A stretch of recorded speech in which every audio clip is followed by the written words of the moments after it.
سنوریهم، الله میگه ما نشان میدیم برشان آیاتنا، دلائل قدرت خدا، فی الآفاق، در افقها و کهکشانها.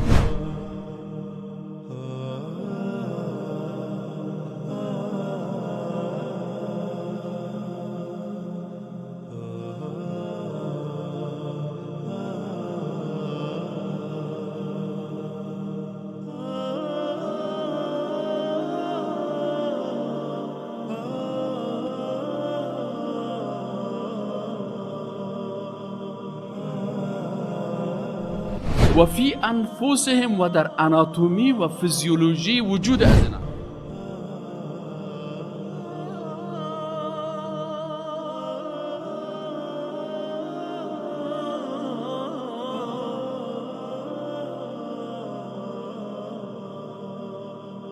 حتی یتبین لهم انه الحق، تا که برشان معلوم شود که این قرآن حق است. ما برشان نشان میدیم. بفرمایین اعضای وجودتان مطالعه بکنین، از این خاطر دکترهای طب مسلمان میشن، ساینسدانا مسلمان میشن، کیهان نوردها مسلمان میشن، فیزیکدانا مسلمان میشن.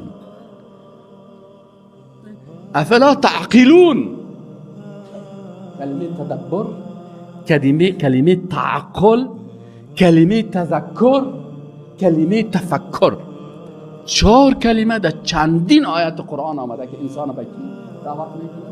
که شما از عقلتان، از فکرتان تدبر کنین، تعقل کنین، از استفاده کنین.